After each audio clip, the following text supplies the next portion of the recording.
The man accused of fatally shooting conservative activist Charlie Kirk has been identified as Tyler Robinson, 22 years old, a Utah native who had been living with his parents for a long time, authorities said.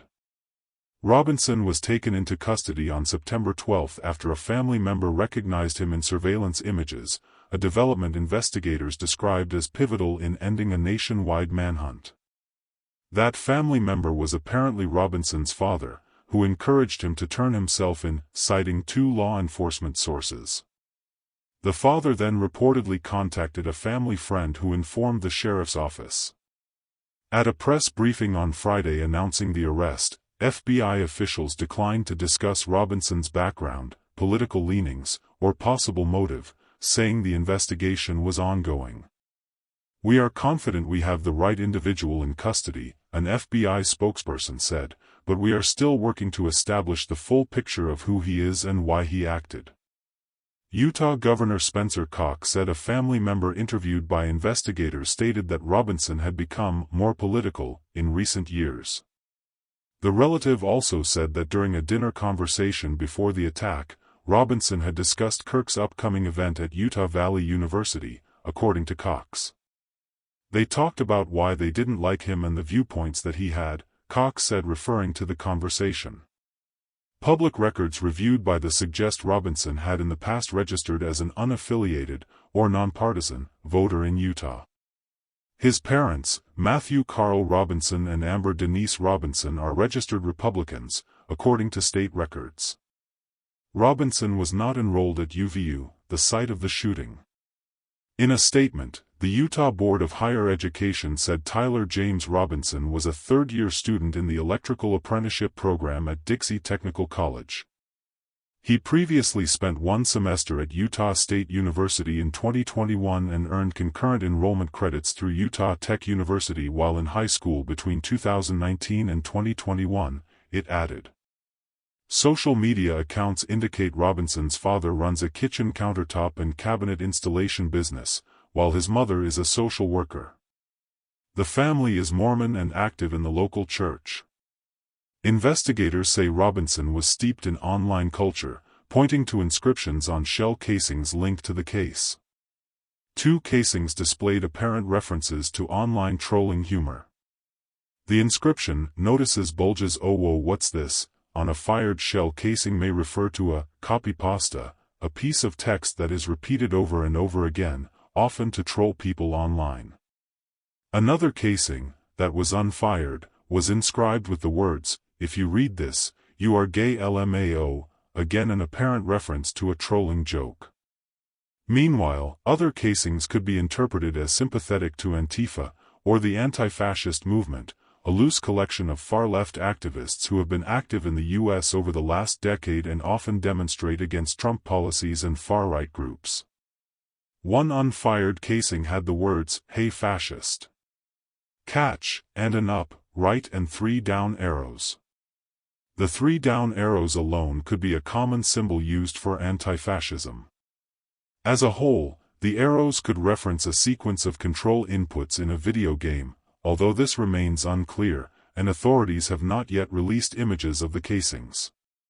A second casing was inscribed with lyrics to the song Bella Ciao, that honors World War II-era partisans of the Italian resistance who fought Nazi Germany.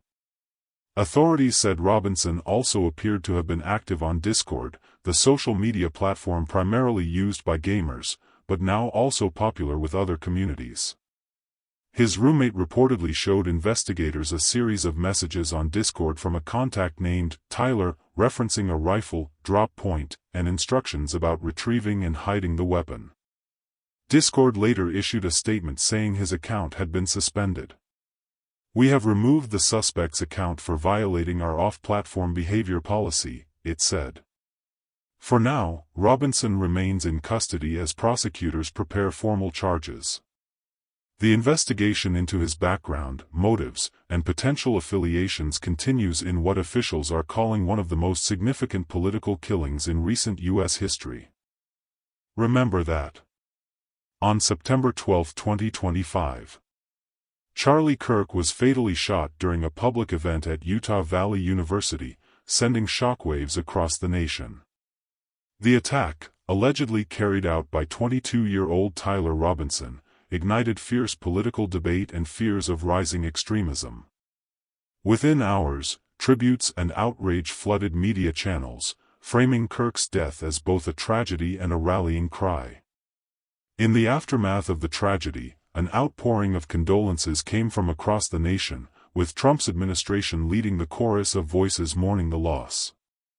President Donald Trump announced Thursday that he will award the Presidential Medal of Freedom posthumously to conservative activist Charlie Kirk, who was assassinated in Utah on Wednesday. Trump made the announcement during remarks at the Pentagon to commemorate the 9/11 attacks. The Presidential Medal of Freedom is the nation's highest civilian honor. Before we begin, let me express the horror and grief so many Americans at the heinous assassination of Charlie Kirk have felt. Charlie was a giant of his generation, a champion of liberty and an inspiration to millions and millions of people, he said to start his remarks. Our prayers are with his wonderful wife, Erica, and his beautiful children, fantastic people they are, Trump continued. We miss him greatly, yet I have no doubt that Charlie's voice and the courage he put into the hearts of countless people, especially young people, will live on. Announcing his intention to award Kirk the medal, Trump said a date has yet to be determined, but that, I can only guarantee you one thing, we will have a very big crowd, very, very big. Trump and First Lady Melania Trump at the Pentagon on Thursday, Andrew Harnick/Getty Images. On his way back to the White House after his speech, Trump told reporters he planned to speak with Kirk's family later Thursday. Before departing for New York, the president said he had spoken to Kirk's wife Erica. We had a long talk, and she's devastated, absolutely devastated, Trump said. Rico. Vice President J.D. Vance and his wife Usha traveled to Utah on Thursday to meet with Kirk's family. He helped carry Kirk's casket to Air Force Two for the flight to Phoenix. Kirk co-founded Turning Point USA, an influential conservative group that is active on high school and college campuses as it works to mobilize young conservatives. The group's website says it has a presence on more than 3,000 campuses across the country and that its events draw popular conservative politicians who are looking to connect with young people. Trump has spoken at Turning Point USA events both on the campaign trail and as president.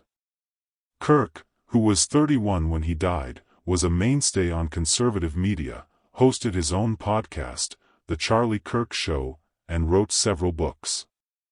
He was also a close ally to Trump and many others in his orbit, including Vance. He played an influential role in urging Trump to select Vance as his running mate, and members of the Trump family.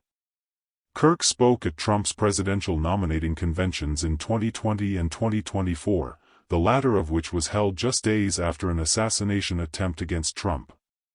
Trump broke the news of Kirk's death in an announcement on his social media site, and his death hit close to home for many White House officials, as well as conservative politicians and personalities who knew him and mourned his loss both publicly and privately.